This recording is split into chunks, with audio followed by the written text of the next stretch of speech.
righty.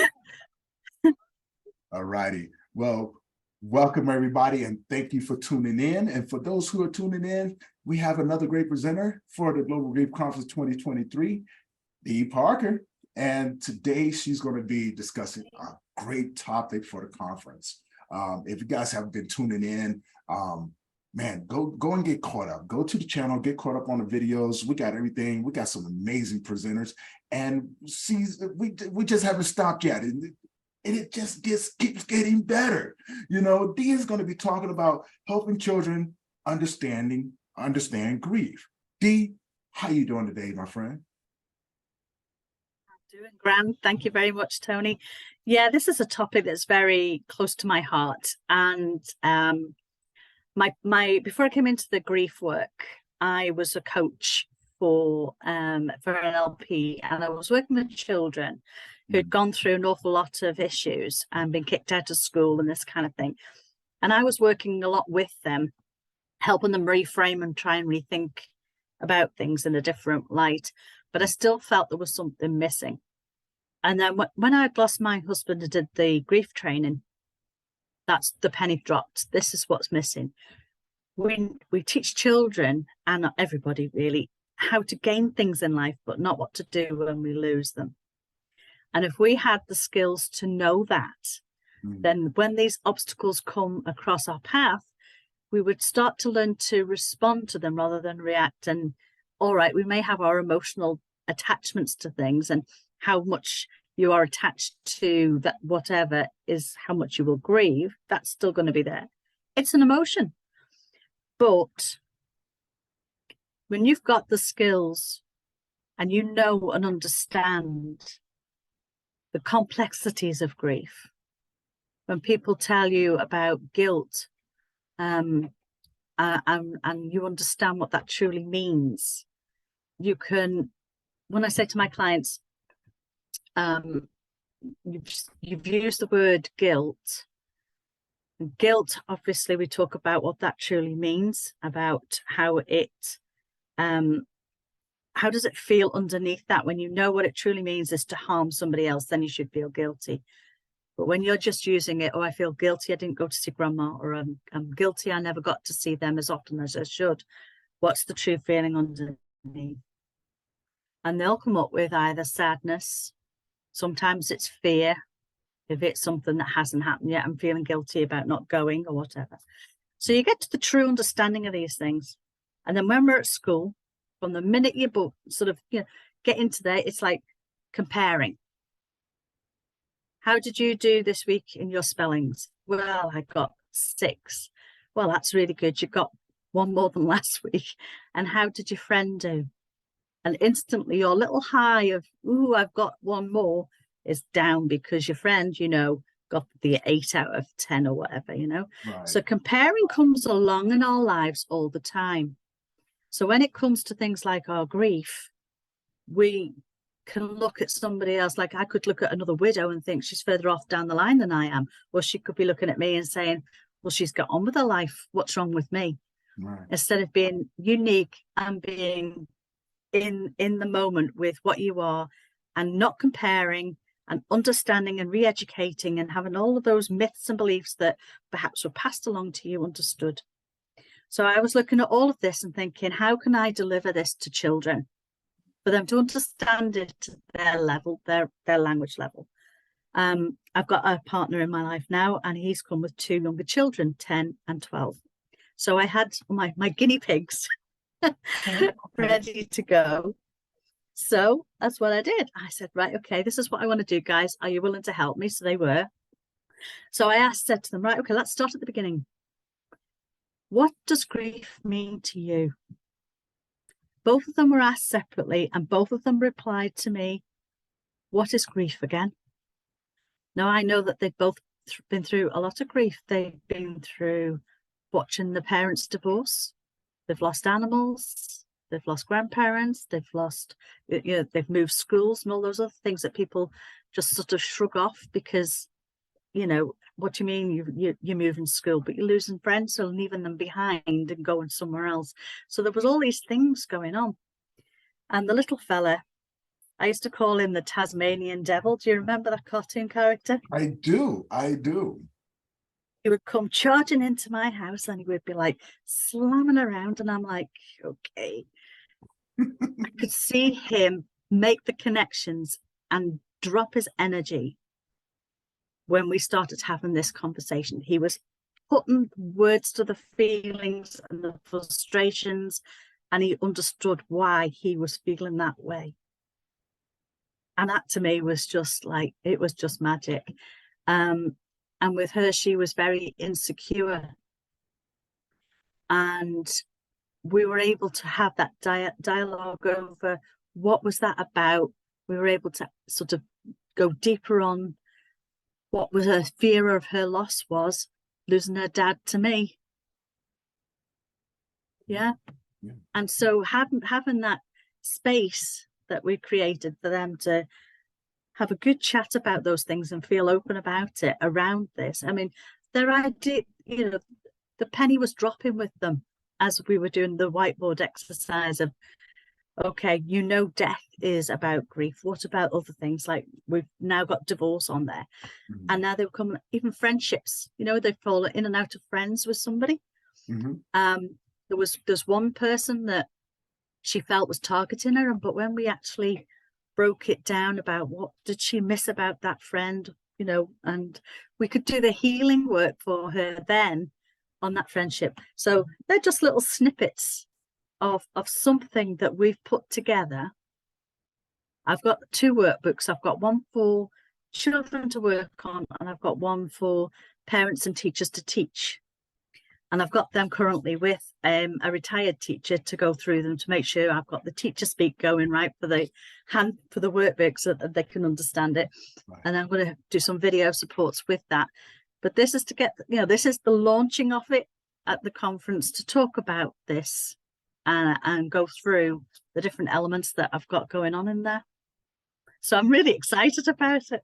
I'm excited too. I am truly excited because, you know, when it comes down to children, I can honestly admit, you know, I've been so focused on talking with men and everything. I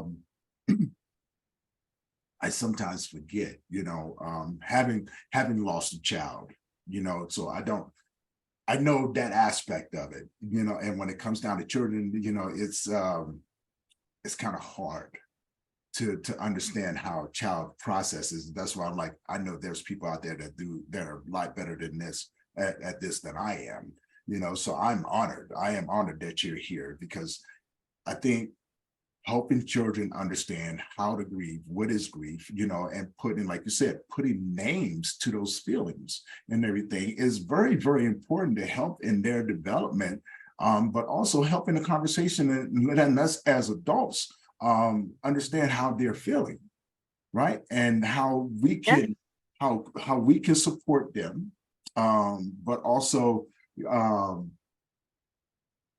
how we can lift them up. Absolutely. But they've also now got the skills to notice, like one of his friends was trying to guilt him into something. Mm-hmm. So he came running into me and he said, Diane, he's trying to guilt me. And I said, what happened to him at the weekend? And he said, oh, he lost his auntie. I said, right, okay. Do you think you can go back in there now and have a better conversation? Because part of what I've been teaching them is, you know, what to say and what not to say, right. That aspect of things. So he said, yeah. So he went back in and he felt empowered. But I thought that's a good catch when the conversation as kids are, you know, trying to guilt them into things. Because I know that you've, you know, experienced that kind of thing with the work you've done where, you know, people do things because they're guilted into it. So if you can understand and catch that, and know it for what it is. Okay, I guess my next question would be, when it comes down to adults and children, how many similarities? Because I'm always curious, right? Because I do have, you know, my friends have kids and things like that, and I know that they experience it. I kind of shy away from I don't want to give a child the wrong information. But I guess I just never really thought about it, you know, having lost a child. there's still an open wound there. And sometimes I want to look at that child and just grab him and just hold him and just comfort him and things like that, because I feel, you know, as a father, I feel that that's my job, is to protect them, you know, but I also understand my place as well, you know, like these, you know, these are innocent children and this is not my child, you know, so I have to have a different approach. And so therefore, you know, I get kind of nervous because I don't want to in so many ways, I always feel like I'm overstepping my boundaries when it comes down to children. Even though my heart is in a good place, right? Maybe it's just I don't understand. Well, it's more about the structure has been there in the training, and it's just adapting it to their language, which is what I've done. I've listened to the way that, you know, and when I've gone through things, I've checked in with them to make sure they understood and got what I was talking about. Okay. So the feedback between us has been absolutely spot on for that. But it's given people the confidence, and I know that it's designed for children, but it's the adults that's going to be teaching it. So it's kind of like open them up to having the conversation with their children too. So it's like 2 levels to it. Okay. Yeah. So, you know, like one of the examples I've got that you might have noticed in the slides is Harry the hamster, I call him. And when the hamster dies, a parent might just dismiss the fact that the hamster's died and it's just a hamster, and not listen to the child and just say, we'll get you another one at the weekend. Stop crying, it'll be fine. Right. Instead of sitting down and saying, oh, I'm so sorry for your loss. Tell me about your little hamster. Tell me about your relationship with Harry. And sitting there and just listening to what they have to say, because you're helping them understand and process and acknowledge the feeling. Because we're going to have up to 42 losses in life. Do you not think it would be handy for us to know how to manage it or manage ourselves in those times? It's incredible. And whereas most people have, I mean, when I was doing the training, it just hit me like a light bulb, because, well, the light bulb just went on. It smashed, it went, because, you know, we could look back over our caseload and connect a hell of a lot of things that were going on to a loss of some kind. Right. Whether that's a loss of trust in the cases of abuse, you know, going that deep with things, it's a loss of trust. And kids may not realize that until they start going to other people's houses, that what was happening there shouldn't happen here, and this kind of thing. You know, parents running out on them, or mother saying that you can't see your father anymore, and father being blamed for that, or the other way around. You know, there's all sorts of other types of loss, and it's getting people to understand that. Wow. And that's what affects us. And that unresolved grief, Tony, is one of the devastating things to us, health-wise, mentally and physically. What was you at when I was younger? Because I could definitely have you. Oh my God, because I'm like, man, what was you at when I was young? Because I didn't understand anything, you know, and which makes me, you know, that's why I'm so excited to see your presentation. I'm excited to see you break this down for the children that's out there, and for you children, for you parents that's out there with children. If your child has experienced any sort of trauma and loss and things like that, tune in to these slide, her presentation. She's full of a wealth of knowledge, people. You know what I'm saying? You guys got to understand, before we even start recording, she was just blowing my mind away. I promise you, you know, and she's going to blow your mind away as well. You know, so get your child, put them out in front, enjoy the presentation, grab a pen and paper, but also as an adult, pay attention so you know how to approach your child as well. Now, what day and time are you going to be presenting on? I'm on the Friday at 1 o'clock. Friday, 1 o'clock. So I think that's 28th, isn't it? So yes, the 28th. So she's going to be presenting April 28th. At 1 o'clock in my country. Okay. And what country are you in? I'm in the UK. I'm in the Isle of Man in the UK. Okay, so Yeah. she's in the UK, and for you guys that don't know, she's 7 hours ahead of us. So her 1 o'clock is going to be our 7 a.m. So it's early in the morning, getting that education going, getting those endorphins going, and it's going to be a great way for your child to start off the day because it's going to help out with your communication as well. So save the date, April 28th at 7 a.m. And it's going to be, if you are in the UK and you're watching this as well, it's going to be 1 p.m. your time. So, we got, again, Yeah. we're bringing it, you guys. We're bringing it. Another amazing presenter. How can people get a hold of you? Right. Okay. So you can visit my website, which is www.lifeafterlossiom.com, or you can find me on Facebook, Di Parker, or Busting Through Life Challenges, any of those. Right. And that her information will be in the description below, so you guys will always have that. Now, one other thing, if you had any words to tell someone out there right now, what would you tell them?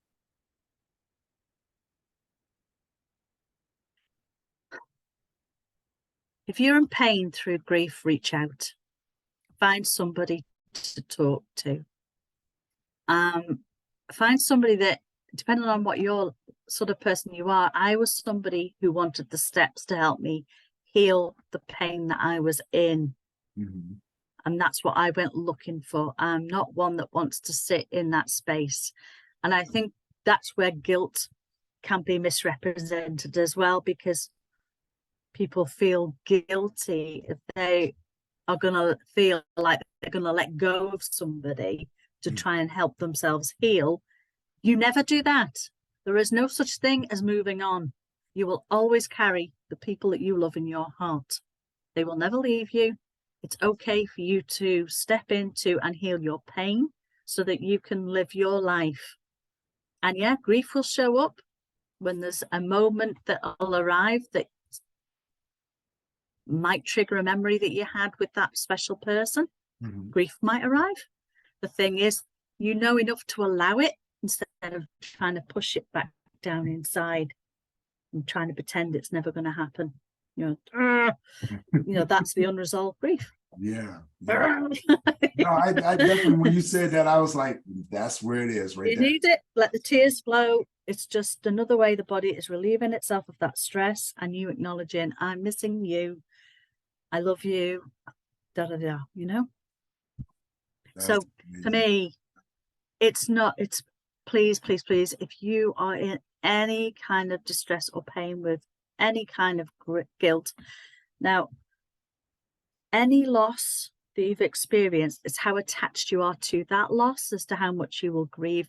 So as much as we're talking here in this instance about the pain of losing a loved one, it can be anything. It can be your health. It can be your finances. It can be absolutely anything.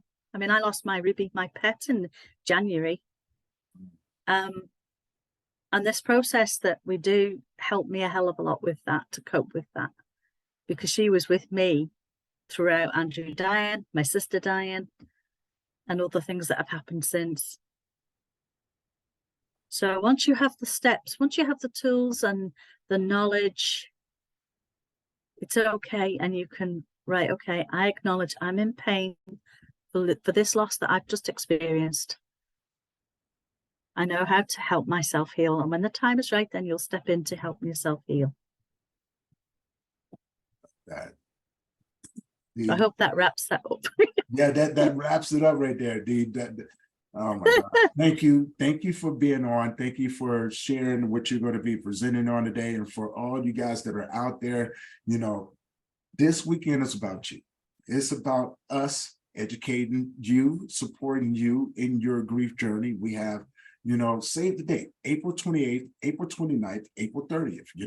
We're going into spring, full force, and with love and compassion for you guys, so make sure that you're tuning in, make sure that you're asking questions, because that's what we're here for. Bring your pen and paper, and just sit down and just enjoy what we're bringing to the table, because if you haven't noticed, these presenters have this experience and we are dedicated to you.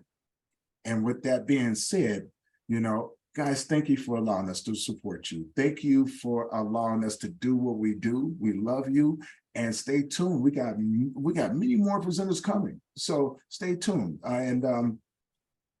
We look forward to Thank you seeing too, Tony. Yes, most Thank you definitely. for pulling this together, man.